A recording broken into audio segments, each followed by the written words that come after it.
Sir Tomiwa Rechard Oladele, popularly known as Master T, though. He spoke a lot about it, opposing the notion that it is right, it is godly for parents to teach their children at a very tender age sex education. So we have Auntie Dami here to back up her point and to further shed light to other people like Master T, because I'm on Auntie Dami's side here. Okay. I'm sorry to take sides. So let me just give a brief summary of what he said, then Auntie Dami would shed much more light. And if he has any other thing to say, he can say, but we know we will win, sha. So he said that he has been around children and he has noticed some things that at a very tender age, children tend to practicalize things. So if they hear their mother talk to them about sex and all those things, then they may likely want to do it. That is when we hear about mommy and daddy, let's do film, let's all those things. And they tend to practicalize all those things. So that's why he said sex education is bad, and it is better for sex education to be taught at the puberty stage, which I don't believe. So let Auntie Dami express more to us. Oh, wow. I understand, I totally understand his fear that you can, in teaching these children, you can expose them. I guess that's the fear. But the truth is, if you don't, I think we established something earlier that if you don't teach a child something at home, you will be taught that thing outside. Yes, now, the dimension in which that child will be taught is what you don't know. So whether a child is taught about mommy and daddy in the house, he would still do it. Another thing is that we mentioned something earlier, that age-appropriate knowledge. Now, yes, there is age-appropriate teaching. So there is something you can teach a child that is not even 1 year old. And there is something you can teach a child that is 1 year old, 2 years, 3 years. It's not, sex education is not something you can exhaust at a particular stage of the child's life. It should go on gradually and gradually. The fact that you did not teach that child, or you are trying to cover the child from the exposure, does not mean that that child would not be exposed. Now, predators are everywhere. The child's father's brothers, they are likely predators. The most common kind of rape now, since a very long time, is domestic rape. You have fathers molesting their own children. You have teachers molesting girls and boys, samesies. So that is why the child needs to know that nobody touches your penis. So somebody in my office was telling me about an housemate they had one time, and the boy was just 4 or 5 years old. So one day they wanted to sleep, they had boys' room. It's a big family, it's South people. They usually live in with their extended family, so it's usually a big family. So they wanted to sleep in the boys' room, and they said, Baba, yeah, pray for us. And he said, after the boy finished his prayer, he ended it with, and let us have sex in our dream. So he said that was where he knew something was wrong. This boy is too young to even know what this is. Now, you think your child is too young to know it. And the next morning, he said he asked the boy and said, Bobo, why did you say that thing in your prayer last night? And the boy said, yes, now, auntie somebody, that's the house girl. Auntie somebody used to touch me, used to do this. And she will hold my kokoro.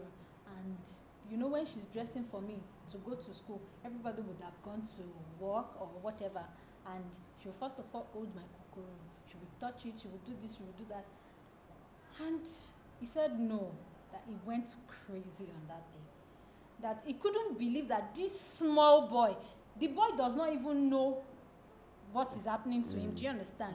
When that case about a pastor that raped somebody came out, that was when a lot of people came out to tell their stories.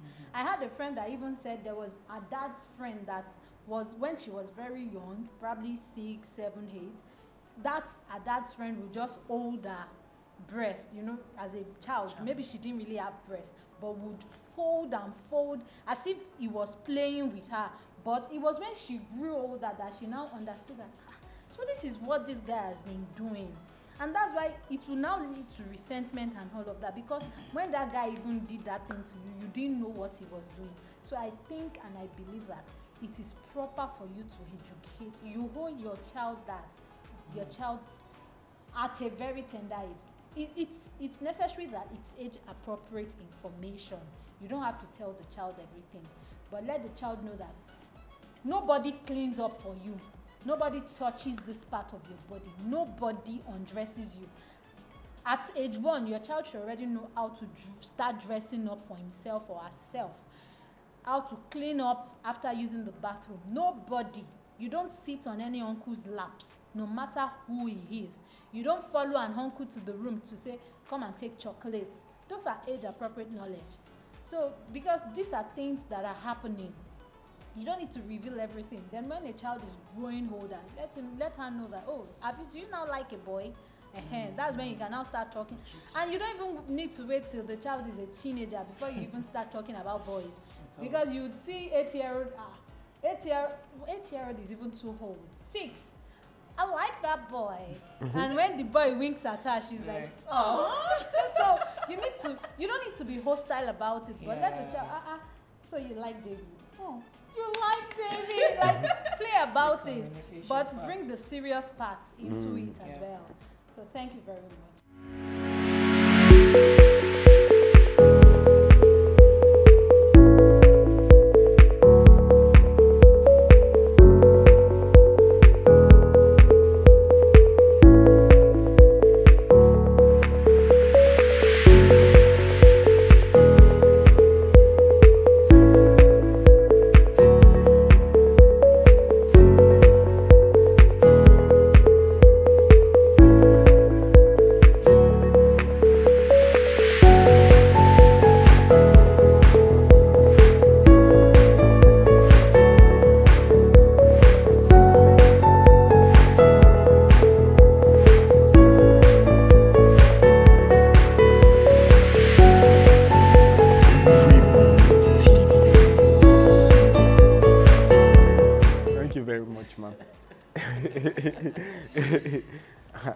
I've just really been soaking it in. So, Master T, do you have anything against that?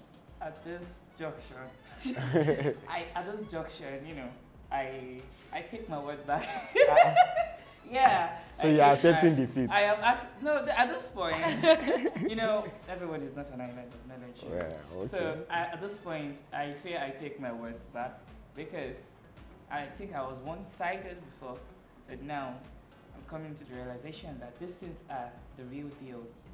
These things are things that happened not just now, but it has been happening, it has been in existence. And to be honest, I'm enlightened, yeah. And secondly, it's I love the part of where Auntie D was coming from. She said that, we parents are very, very funny. Parents would want to wait till a child approaches, not them approaching. And I think it's one of those things that blocks the aid of communication. When you're going through something as a child, at this point, a child, I'm bringing into the general knowledge now. A child goes through a lot of things, but even a child that cannot talk, when you breastfeed a child that is still in the 8th month, that is knowing things and everything, words are not clear. But trying to say something, and when you're not reacting to it, it begins to struggle and cry. So children can be like that. I've once been like that. When I try to approach my dad, when I see it, it's like, I think he's not in a good mood. I think he's not in a good mood. And when it goes on and on and on and on, communications drop from 100 to 0, and we're in the technology world where everything that goes around now is an easy access to technology. She said, and they said, if you don't teach your child, they will teach your child, which is absolutely true. We are in primary school. I said this, that when child talks, they gist like adult. So when they gist, oh, this is what is going on. My mom never told me this about it. They are in the world. They are in a place where they are quite inquisitive about things. Because I remember my days then. Momsy does not want me to be in the kitchen, but because I was like, what is inside this kitchen? Yeah, what is inside this kitchen? What is there? Then I began to go into the kitchen, take rice, just pour everything and everything and everything and everything until that day she was on leave and she realized that this boy has been doing something. And she now sat me down. Oh, this is the way you cook the rice. Do it, do it, do it. Then I became a lover of kitchen. But we are still in this circle. But I'm trying to diverge to let you also know that, as I said, I now support the motion. Yeah, I'm now supporting the motion because it is not something. It's not a day thing. Because the scripture says, teach your child in the way of the Lord. And he or she can never depart from it when he's old. It's a continuous process. And when they see you do things, it becomes it. Not just saying it. Oh, a church member of mine, they are now abroad. They say, during this, okay, a child, they do family hug. Family hug. You know, when family hug becomes something from love, you don't see it as lust. So if the only love you are able to actually accept is brotherly or sisterly hug, and when someone comes with, let me hug you, for what purpose? Why are you hugging me? Okay, it's not out of lust, it's for the lust, right? Okay, just keep it to yourself. I'm fine. Can you just have an handshake? That is good. So I've learned something again. I still stand by it. A child, when they begin to talk, I feel it's something we should actually look into. She's saying, when we might not use the word, the raw word as it is. Don't sit on a guy's lap, you'll get pregnant. That is not what I'm talking about this time around. Yes, we all are private part. This is what you can just you could just shorten a P part. Do you get? So we should not just because you don't want to avoid the not talking about the sex education thing, and now say, oh, if you sit on a guy's leg like this, she'll get pregnant, and that is the end. And because you told her that you'll get pregnant, and she'll be like, don't touch me, or I can't sit on your thigh because I'll get pregnant. Who said so? My mom. Okay, sit on my thigh. Oh yeah, are you pregnant now? You did not even tell her how to know when you are pregnant. So because she didn't tell her, she's like, okay, I'm not pregnant. So my mom was lying. So Dora the Explorer, she explored, and she's like, where did I go wrong? How did we get here? Come straight. I still say this thing. I'm a communication person, and my communication is not just about Communication starts from the family. I understand our parents. Kudos to every parent watching us. I see you guys do a lot of job to put all these things together. To make this embodiment is a lot of work, because you need to work your 9 to 5, and still you need to have time for your kids, and you need to know what's going on in their minds. I say it, and I'm still going to say it. It's not enough for you to let technology rule your child's world, because everything has its good side and bad side. They might be going into with the right aim to know, but they actually know it's in a wrong path. And it is always very, very, very, very hard for them to come out. It takes grace. It is grace. So I feel that I am now in support, I am in support of Auntie Dami, saying that sex education at a younger age, because I begin to look at it from a lot of perspective, why she's saying this thing, and I really think that it is right. Some parents might think it's wrong. We don't need to. Because so far, your child is not is not studying in-house, and you are not even having family, and you have your own family, then you really need to start saying, oh, Joke, sit down. You know, I was saying something I would love, God have it, that there are sometimes I would just have this guy-to-guy chat. Let's just have a drive out. Let's just drive out. Oh, okay, what's up with you? You don't wait till they are home. Because your child cannot be studying primary 1 to 6 from a 1 to 6 in your house. Possible. So far your child have a phone, that's the way about it. In short, technology is this rampant that they have apps for anything you need to do. And if you think you have it all sorted out, you can't be all over your child, yes, but respect their timing and respect their opinion about things. You know, there are some times that parents will want to tell you, don't do this. Why, mom? Don't just do it. I'll be like, okay. Okay. Then they go ahead to do it because they were not enlightened. Exactly. And if you are not enlightened about things like this, it goes the wrong way. Just take grace. Parenting, I tell my friend that, we want to marry. Calm down. Parenting is also a ministry on its own. You don't just go into it